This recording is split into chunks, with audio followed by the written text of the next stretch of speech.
I often try to think of a word to describe the many forms and genres in which you write.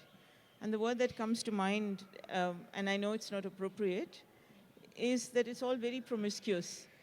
Because in a sense, anything and all sorts of things. So you started off, Parismita, by being a graphic writer, graphic novelist.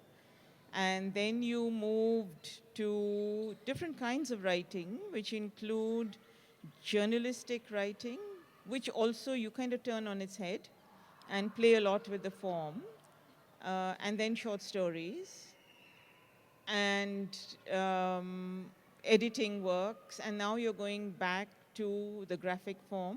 But in a sense, it's never really left you because you've been kind of melding it with the written word whenever you use it. So should we begin by hearing a bit about your journey and the different ways in which you write and the different ways in which you mix and match forms? And really, what is it that excites you about that mixing and matching? Yes, again, City Scripts, thank you for giving us a chance to have this conversation. And also, if I may digress, thank you for not having a topic that has something to do with margins or the Seven Sisters or so on, because Urvashi and I have been in conversation in the past year. And we've always had to begin with either an apology or an explanation or some quick putting in place of with regards to like the title of the program and so on. So it's really refreshing that we are able to start on where we can talk about the promiscuity of things. And I think that's a really, really interesting word, because I think when I began almost 10 years, 15 years ago, when I began with the comic book form, it wasn't, at least in Delhi, where I used to live then, it was not a very popular or well-known medium. I mean, of course, everyone read comic books, but I think the kind of work we were trying to do was not very popular, was not very well-known. And so as a result, we landed up taking ourselves really seriously, you know. The comic book revolution was about to arrive. And I remember I was once very irritated when a journalist asked me, okay, so, you know, you've done your comic book now, and are you going to go into the art? Are you going to become, like, are you going to do artwork now? Are you going to go into the art world? And I was very upset because I was like, oh my God, like comics is the beginning and end of the world. But as it so happens, you know, in the last 10 years or so, I've digressed a lot, and then I realized at some point that I can actually go both ways, you know. It just, sometimes you feel the need to do prose, and sometimes, you know, sometimes you have to do graphics. And I worried a little bit about the marketing department and how much harder it would be to sell, you know, once you go into comics and then you go into prose. And I think sometimes it's so much better to be able to categorize people neatly. And also here, I must say, you know, the one person I didn't have such, I mean, you know, the one time I didn't have a problem in this, and a publication that really gave me the scope to do all of this, you know, delve into prose and delve into photography and all of that, was when Urvashi gave me the chance a year or 2 years ago to edit this book called Centerpiece.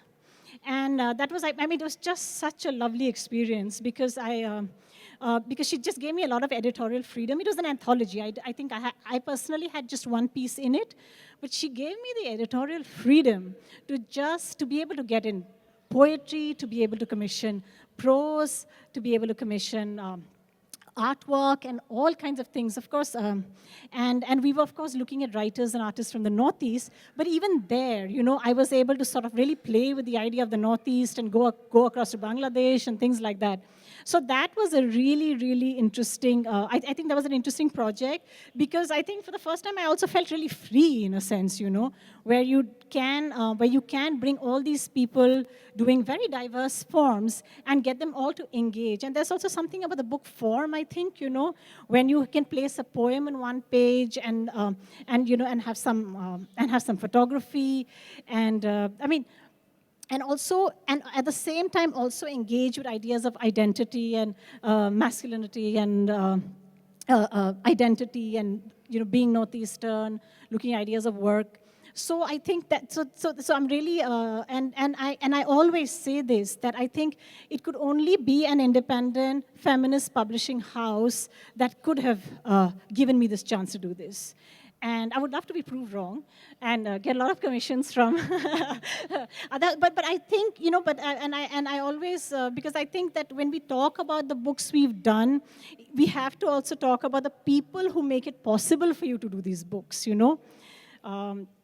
And I think because I cut my teeth as a comic book artist, and as when you do comics, the first thing you are supposed to do, because there is no market, there is really no market, the first thing you're really expected to do is just stick on. You just have to have that thing of like, keep doing all this work and photocopying or whatever. And, now I suppose people do there's a whole lot of other media to exhibit your work, but I'm still not sure how much of it actually comes down to bringing in money, for your rent. So in a way, because I did graphic novels and it was so hard in the beginning, I'm sort of really very grateful for all the people and all the publishing houses and all the organizations that make all these hybrid things possible. Because I don't know, there seems to be a little bit of suspicion towards promiscuity. I mean, for not being in categories and so on. Do you want to come in? Yeah, I think it's so much easier for publishers to think in given terms. So, a book is a book, it's text. Pictures don't enter the picture, so to speak, because in the old days it used to cost much more if you had color pictures inside a book. It still does. So much better not to start thinking of those combinations of color, black and white, of different paper and so on. And also to slot things inside bookshops. Yes, it's so much easier yes. to go with the broad categories of fiction, non-fiction, then smaller categories inside that of noir and speculative fiction and science fiction and so on. But to place books which actually integrally there's a fluidity between the text and the visuals, not as two separate narratives, but as intermingling narratives. I think that is something that publishers worry about. And even for us, when you were doing that book, actually what the intriguing thing or the interesting thing or the exciting thing was, because you have such a visual imagination, you were almost picturing the pages, creating the pages as you were commissioning the material. And that was really interesting to see the book grow in your head also. Right. Yeah. No, but to get back to what you're saying, that's such an interesting point, what you say about how, because this was a big thing you heard, like Arijit Sen, for instance, would say that when he brought out the first graphic novel, it was really difficult because bookshops would not know where to place them, which is, of course, the whole scene has changed a lot, and you have dedicated graphic novel shelves everywhere. But I think these categories also enter our heads.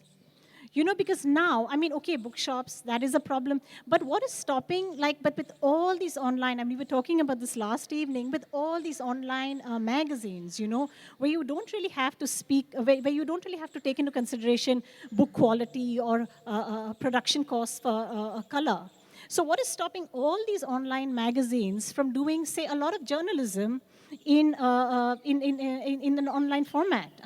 You think of all the websites from where you get your news, and how much of it is really content that is really going away from the traditional in that sense.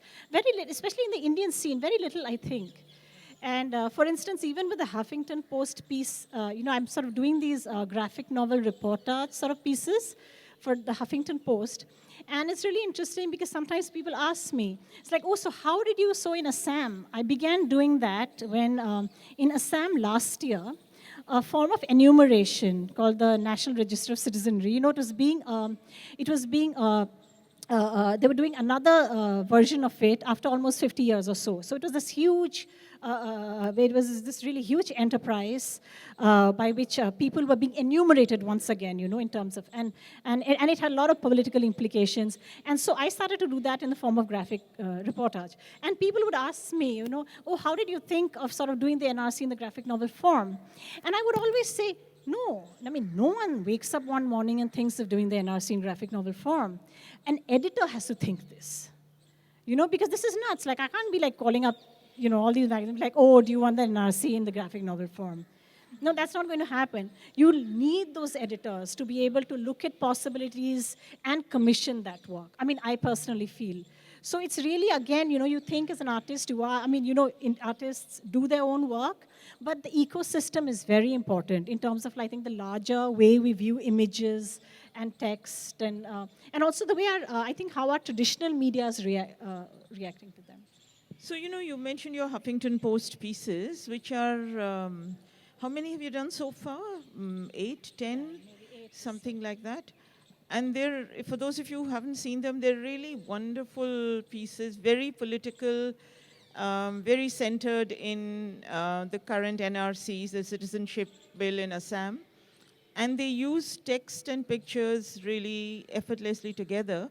But you clearly have visited many of those places, and the pictures are drawn from real life. So you sketch while you're there, or you carry them in your memory, or how do you do it?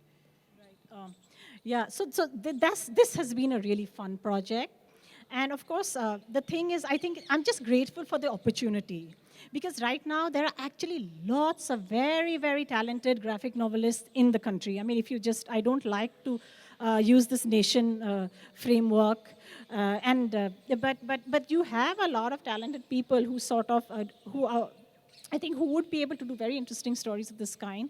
And I'm very grateful for the opportunity because it allows me to travel with my sketchbook. Which is a special relationship, which does have a special relationship in some sense. I do also use photographs now because I love deadlines. As independent practitioners who keep doing these never-ending books, I love deadlines. I love that email in your mailbox which says, oh, should we talk about the next piece? Because it really makes us feel wanted and loved. And so of course, when you have a deadline and you have an edit, and it's really, I can't tell you, it's like, so many of these things that I see people like journalists cribbing about.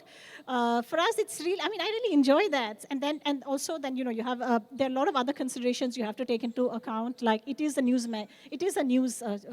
online news portal. They want particular kind of stories. They want, you need to do all the explanation and all of that. But it's really been fun. Like mostly because I can listen to gossip and put it down, and all of you think it's news. Yeah, and because it's a news portal, I get taken seriously, right? But yeah, I think, I hope. I don't know whether people are reading it. I don't know. The first couple of NRC pieces, I was a little nervous because the climate in Assam, as it seems to be in most of our places now with all the social media and everything, the climate in Assam, it was fairly polarized. There was a particular politics, and there was a lot of trolling and all of that. And I was a little bit nervous because because it did so happen that in all of this, even I had a point of view, and there were people I interviewed, and I thought the whole thing was a mess, and I said so. But I think there I had another magic advantage, which I didn't realize. I would have been less nervous. People take pictures less seriously. I think maybe if it was like say people got really upset with like the caravan reportage and things like that. But graphic novel, so I think I didn't get it. There was no backlash, I had no trolling. How many more are you going to do? Yeah, no, so now it's just continuing as a series. So elections are coming, so maybe I'll follow up on the elections a little bit. So one was out today where I just look at like how the war how the February encounters or war or what have you has been telecast, and how it affects how people in rural India or perhaps in areas where people accessing the phone on their accessing the war on their phones, and how it's sort of adding to the whole idea of Indian nationalism and so on. Yeah, there are those lovely pieces which are talking about one, how the digital is changing the whole thing, which you just mentioned, but also this very, very interesting post-Pulwama piece that you did about how families, extended families, are giving, one son to militancy or to the under UGs or whatever you call them, and another is some officer in somewhere at the battlefront or something like that. Right? Yeah.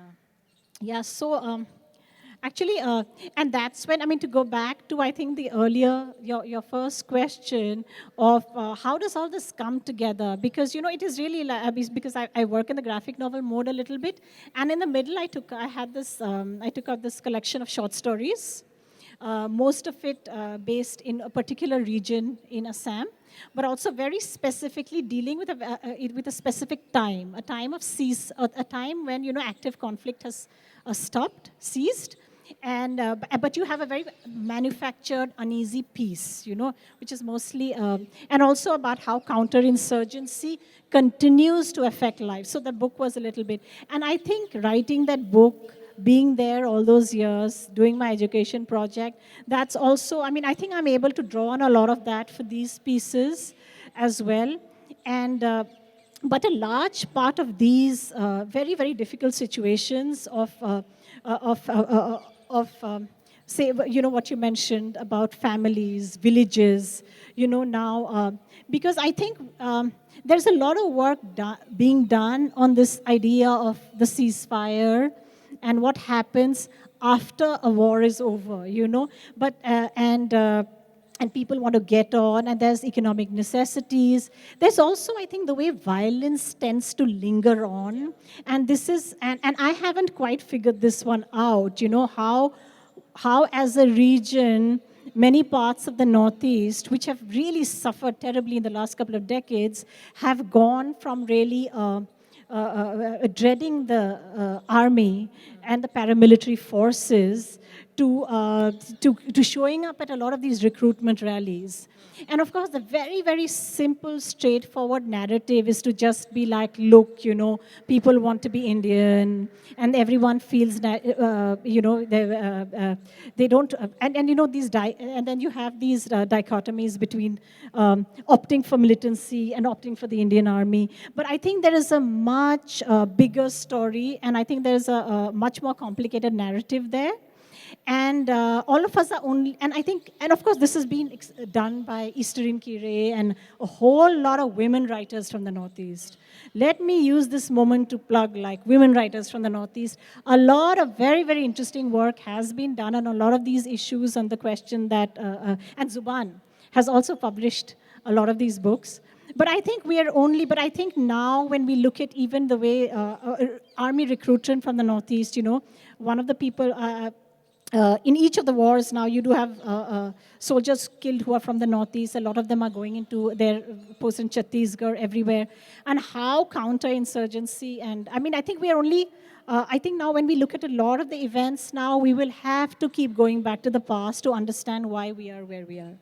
You started when we started to talk, you started by saying you were so grateful that the session had not been entitled Margins or anything like that, and you had not been asked to speak as a writer from the margins. I actually want to go back to that and look at the subject of this whole 3-day event, which is city scripts and living in cities and so on. So in some senses, you lived in Delhi and then you moved to Guwahati, which is, from the perspective of Delhi, a city on the margins, somewhere out there. But within the Northeast, Guwahati is the center, really, not the margins. But inside Guwahati, living there and working there, you write a lot about people on the margins in the urban and the rural and the semi-rural area. So this whole question of margins somehow stays with you. And by writing about them, and since you're also kind of subverting that whole thing, could you talk a little about that? Okay. So I'm just going to go a little more into specifics of identity and so on. Actually, if there's a question, someone, I mean, if you have a particular question about a community I mention or something, just ask. So this is a really, really interesting question, because frankly, given a choice, I would just not write. I think I would just have, because I think this is such because I think this is writing about other people, whether you're writing about your own family, or, you all, I mean, or, or whether you're writing about, say, for instance, the kind of writing I'm doing. So I'll specifically talk about Peace Has Come, right? So which is the collection of short stories. And because I think with my first graphic novel, The Hotel, I was so terrified of, of getting, of sort of, I think I felt so burdened by this whole question of representation and identity and so on, that I didn't use, that I sort of, I really, I didn't use names of communities. I didn't even use, I think I used names from folklore. I really sort of didn't get into who belonged. I sort of skirted away from a lot of identity markers. And when I wrote Peace Has Come, initially I intended to do just that. And for this, you'll have to, so which is why, like, actually, when I get, so I used to live in Delhi about 6 years ago. And then earlier this year, last year, maybe this year, and then, I'm invited back to Delhi for a comics book, and for comics, like comics are marginal. And when they put me in a panel on like margins, of course it is well-meaning, and margins is not a derogatory thing in comics at all. But the point is that I speak English, I've had an education of some sorts. I cannot claim to be from any margin. It's a complete misrepresentation. And also, this is awful. Like, I would feel like, in the sense that it would be a little bit like, a misrepresentation, yes. So and when I did Peace Has Come, some of the things that I wished, I was really preparing for a lot of these debates. Of course, no one reads, none of them happened. But some of the things that I was very bothered about was like, so I would identify as ethnic Assamese. Okay, so I speak the language, or even though my surname is Singh, I speak the language I come from, the whatever, like my family speaks Assamese, all of that. But the stories in this book which are all about identity markers, So it's really and of course, identity is a very complex, fluid thing, all of that is there. But in terms of conflict, speaking the wrong language, having the wrong surname can actually ensure that you're not able to cross that damn road. It's really a question of life and death, and that is what literature is, right? That's where you get your stories from. But so all these, when everyone here, when the identity markers are so important, what happens to mine? Like, as the writer, and so this was a question I really tried to engage with, probably just a way to like get away from my guilty conscience. But the fact was also that, no matter how much I tried to subvert all of the things that would anger me when I would read people writing about tribal societies and so on. But the thing was, at the end of the day, some stereotypes are there. Some stereotypes are there because they're so hard to get away. So in the end, I became yet another ethnic Assamese writing about tribals. And I was so hoping, I was like, I will give a free copy to one student who stands up and says that when will Assamese people stop writing about tribals or something like that. I so wish, of course, I don't want to be identified that way, but I think this question, this topic, I think we have to, there's no right and wrong to it, but this conversation has to start. What is this politics of who writes about whom? And of course, I haven't figured it all out. I try to do things respectfully and so on. But these are not questions I've resolved. And you have to just live with it and hope that as you age, some of this will just get resolved. But connected to that, the thing is, it is a real question, and it's a very troubling question in writing, because at one end of the spectrum is only like can write about like. At the other end of the spectrum is that if you have the power and the access and the privilege, then you can mindlessly almost represent a reality of which you really have no real experience. And in a sense, that question would then, if you moved it into the realm of fiction, in fiction, can you only write about that which you have experience of or that you've seen? And the flip side of that question, because fiction is really all about the imagination, and the flip side of that is, if you take a real life story and bring it into fiction, what's the ethics of that? And I know that you've been grappling with this quite a lot, so be interesting to hear what your thoughts are on that. No, I'm so, in some ways, I'm so glad you've asked this question, because that's the other problem. I mean, when you write a book about a very specific condition, about specific situation, specific condition, like no reviewers touched any of this, so you sort of, you get away with it, which is also quite a dangerous thing. Yeah, there's one story yes, in When Pieces Come. Yeah. So, for instance, I have one story. It's a very specific story where I pick up something, where I pick up an incident that happens. And it's a horrible, it's really a horrible thing, I mean, so this young, because what happens in terms of when you have insurgency, and you see in Kashmir, these stories are not very terribly uncommon. But so what happens is that there is a young girl who's basically killed because she's suspected of being an informer. Right? So it's not, I mean, we've heard this story many times, but, and also because I think sometimes, like most of this book, I really didn't sit down to write this book, I mean, like, so I don't even do short stories or whatever, but the story got written. So you can write a story, everyone, you can write a story, but then the real choice was, but the question I really grappled with was, do I have a right to publish it? Right? Because this was a real person. I've used a lot of the scenario, right? This was someone who had, I mean, this is someone with a family, all of that. It's a horrible thing, huh? But I think, but I did it, I wrote it, and then I did, and then my agent really liked it, and she was like, no, we'll keep it, and all of that, and I let it go, and I still have no answers, but I think. But again, I'm just repeating the same thing. But here, but I think here, the whole, and here, and into this, all the other issues that we've been talking about the last few days comes in. Questions of class, questions of caste, questions of tribal identity, questions of rural and urban, and specifically, for someone positioned in Guwahati who has access to Delhi, who speaks English, and then to go pick the story up, and then to do it. I mean, what was I doing? And do I really have a right to that? So I think what did happen was that I read up on, I mean, I did, I'm not the only person grappling with this. And I think what I then told myself was that I'm going to see if people are upset about this, about my having written, for all of these reasons.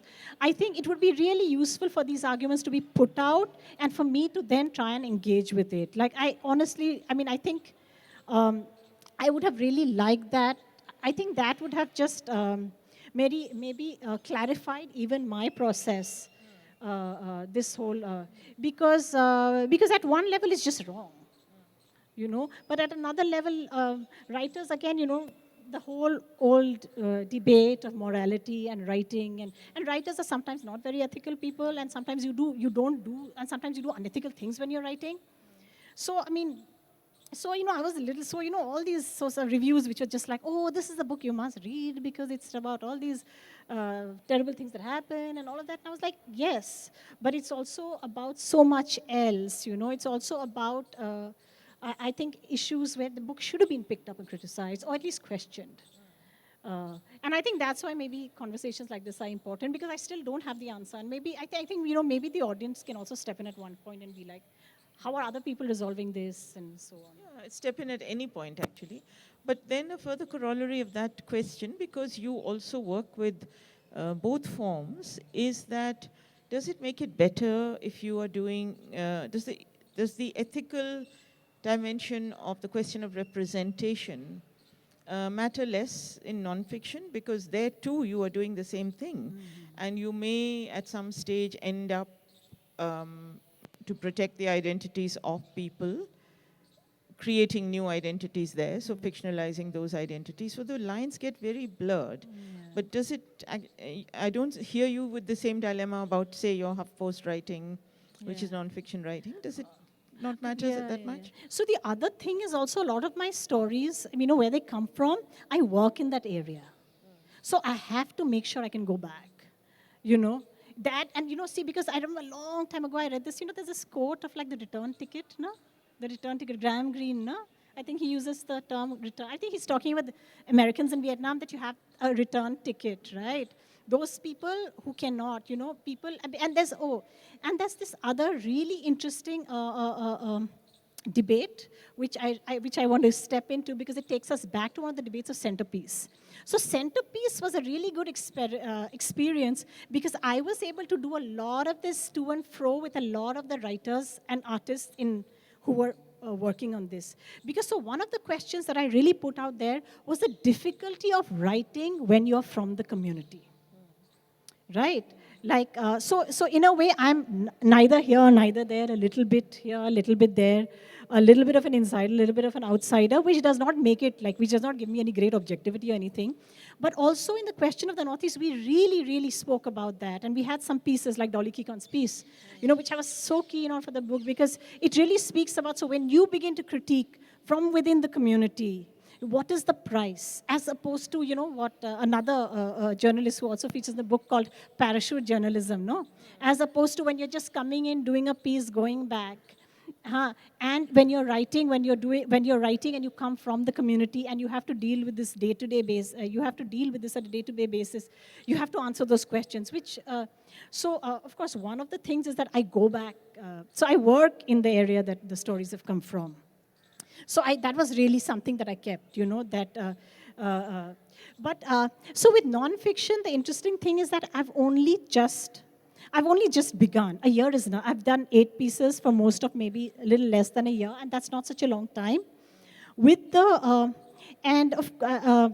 with the NRC pieces, I was a little bit, because I think everyone around where I lived was so polarized in one direction, and then I went and I did the pieces, and I was like, oh my God, I was going to go into like this other.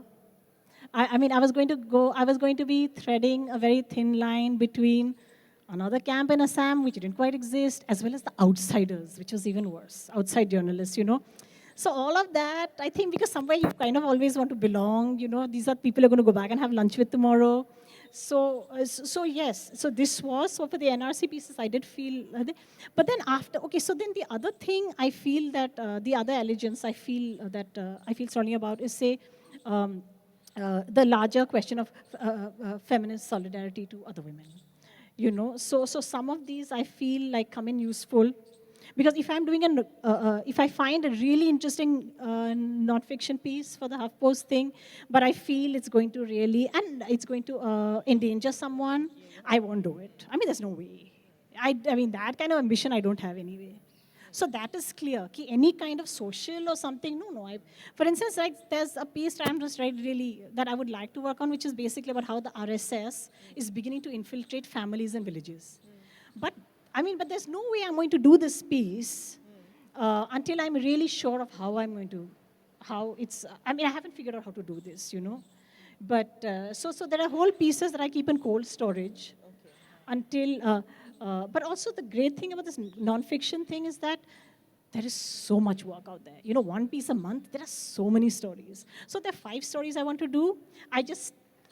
So the tricky ones where there are a lot of moral problems or something, I keep them for later when I have a finer understanding or whatever. So I've taken the chicken down or whatever. So this whole business of going back or belonging or not belonging to the community, it's, as you know, very important question in the Northeast: who belongs, who doesn't belong, who's an outsider, who's not, and therefore who has the right to speak. But going back, like you work in the community, you write about, so you are in touch with them all the time. And you've said quite clearly that if it comes to the question of whether you have a responsibility to some notion of truth or to the living person that you're working with, it's going to be your responsibility to the living person. My question is slightly at a little hatke thing from this. Going back to the community, working within the community can work in 2 ways. One is it can actually, the trust that builds up between the writer and the community she works in can give you really rich insights. But in another way, because your work is located inside the community, and you don't want to endanger that long-term work, of which the writing is a part, it can also impose a kind of restriction on you, on what you write and and sort of force you to be a little more careful. Do you find yourself treading that difficult path, balancing things? Yeah. Yeah, I mean, I don't believe in absolute freedom at all. I think suffering is essential. Like, I mean, agonizing over things. And, it's just such an important part of the process now.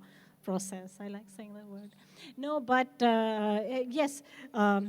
Also, I think the great thing, and here I would like to plug the graphic novel form, the great thing about the graphic novel form is also, I think, because you have the images and you have the text, and already that's a big challenge.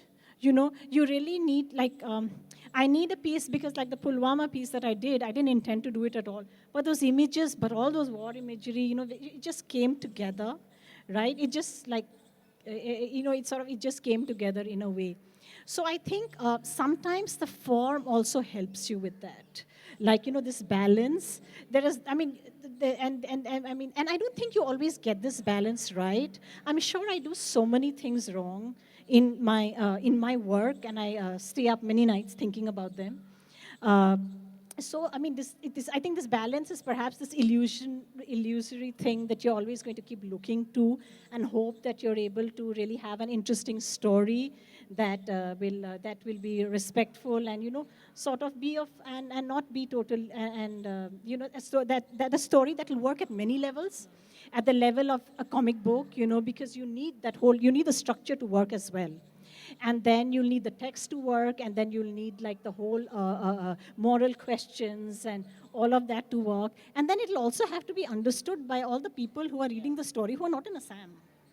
You know, so you have to do, so there is all of this, but maybe if I had to do this my whole life, it would be hard. But I'm really enjoying all this, like, sort of all these restrictions and framework. I mean, that, because I don't get so much work. My last question is to do with what you said about working with women and the whole business of feminism. I want to put that in. There are two related questions there. One is, what sort of stories of women do you find when you go out to seek your stories, and how are they? I mean, are the women articulate? Do they speak? What does it take to get women to speak? The other is that when you worked on Centerpiece, you worked with 23 women artists, writers from different parts of the Northeast. You subverted the notion of what work is, you subverted the notion of what Northeast is, etc. But what was it like working with women? With an only women cast, if you like. So actually, there was this really nice Baitak last evening when there were quite a few, we had a really good discussion. And in fact, we touched upon a lot of these issues. What does women in work mean in real life and representation and so on. And so one of the great things was that, one of the great things about having Centerpiece was, there were so many people whose work I would encounter in terms of, like, one mysterious blog post from 2016. And then you Google this person and there's no follow-up work. So somebody would have written this really nice blog post on Mizo myths. Okay, no books, no articles, nothing. It's like some content editor somewhere.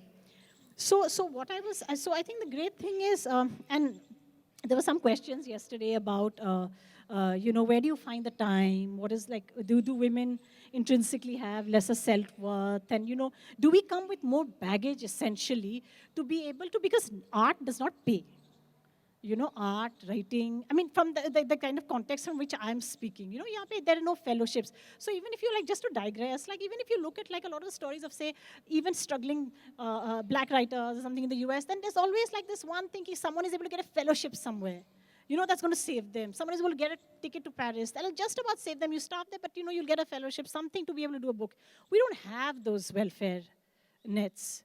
We don't have these breaks. We don't have these opportunities, So the really great thing was I was able to locate some of these, like, people who had just written half a blog post and commission work and get them to see if there's a possibility that they're able to do something that they would have liked to do.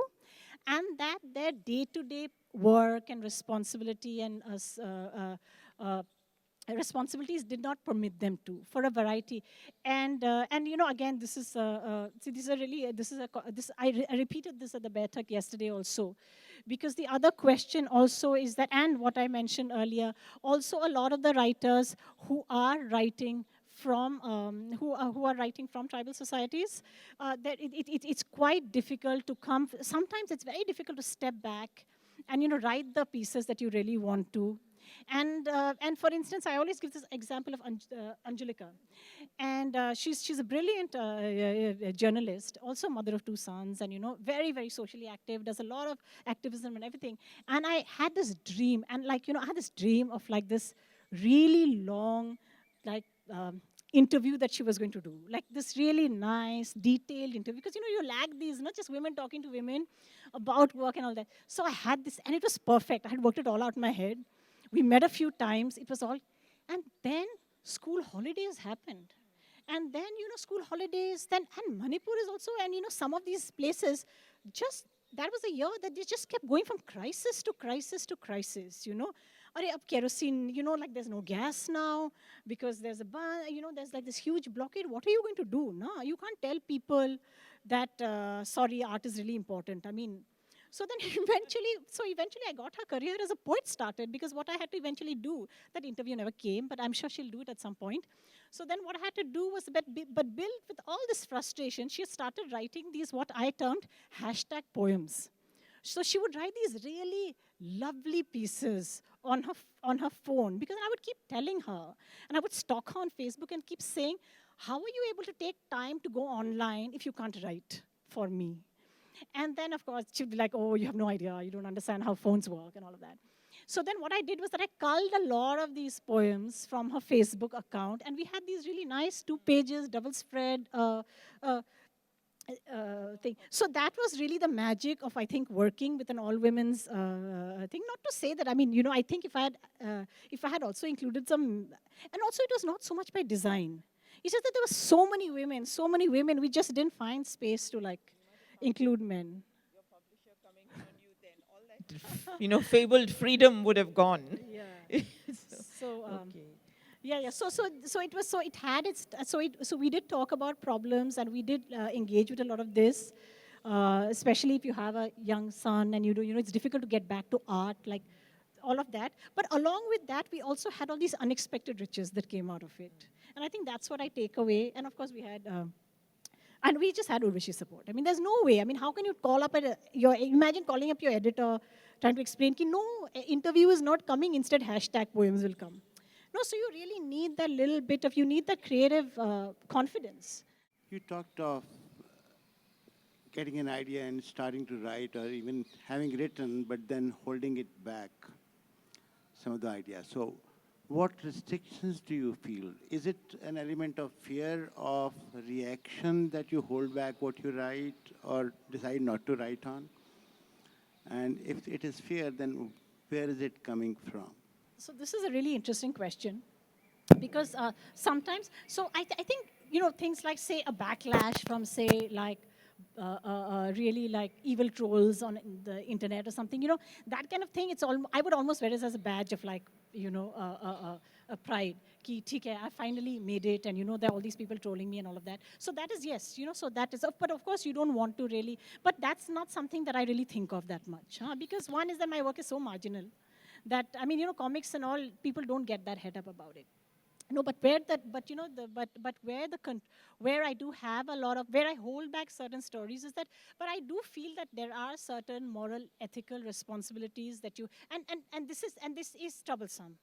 You know, this is and this is a choice I have made for myself. This is not a choice that writers are obliged to have or artists are obliged to have. In fact, sometimes, you know, sometimes the best poets, and I know, and you know, I have friends who are poets, and, you know, and they really work through that. You know, you really have a fearlessness even in terms of your own community and all of that. But that is also, you know, but we are also all different, but we also practice different forms of art. We are different people. So for me, I do feel a sense of responsibility to my community. I do feel a sense of responsibility in terms of the privilege I have. This privilege is a huge thing. So I mean, and I can't get away from it. I do write from a position of privilege, but at least I shouldn't like abuse it. At least it's something. So yeah, so those are the factors that do hold back some stories. My question is about something you mentioned when you write about other people's experiences. You feel a sense of responsibility, and it's often something you battle with. But we also live in a country where it's only a certain type of story that's heard, or when it's said in a certain way.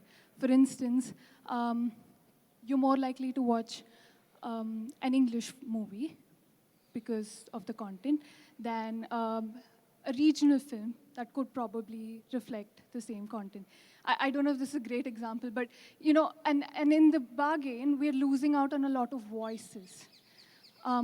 What is it that you, as a writer, as somebody that brings out these voices, how do you give them the opportunity to project their own stories in their own way, through their own vocabulary? What you're saying is right, that, how do you give, but I can't do that with my writing.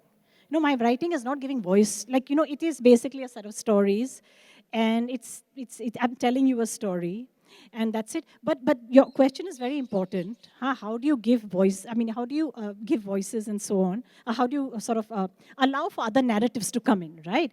But for this, I mean, we have Urvashi, who's been publishing and who's been publishing so many books, and this is really a huge part of their mandate. So I think you will do. If I understand you rightly, I think, Parismita, that question really goes back to the question of representation. That you've positioned from where you are, urban, and I mean, you yourself said privileged. The issue, how do you represent the voices of the people you write about, who may be inhabiting a much more marginal space than you? And also, is there a way for a writer like you to give that voice the space that it needs rather than represent it? I think maybe that's what you're asking. But as I'm not sure, and as Parismita says, whether she can answer that as a writer or not. Certainly as publishers, that's a question that faces us all the time, because it's very easy for us to be sitting in Delhi and publishing women who write in English and urban women, and still feel that we are doing something which is against the grain, still feel that we are countering male knowledge. But actually, you cannot stay within that comfort zone and call yourself a feminist publisher, especially in a country like India, because for me, that means your feminism has to extend beyond the borders of the capital city in which you live, right? So certainly in our practice, we seek out voices from the margins, and somebody like Baby Haldar's, the domestic worker whose book we published, or someone like Salma, who was a woman who came up through the panchayat route, and there are various others, the women from Rajasthan whose book we published, Sharir Ki Jankari. These are the kind of voices that make our practice worthwhile and important. And I think it's not only bringing those voices into English, which is the language in which we publish, but actually going out into the languages and trying to also create feminist spaces there, which you cannot really do that easily, because practically our training is in English publishing, our training is in marketing English books. But then you work in collaboration with other publishers, which is what we tend to do in different languages, and ensure that they take up a number of feminist books. So you try within your chosen profession, I suppose, you try to do that in the best possible way.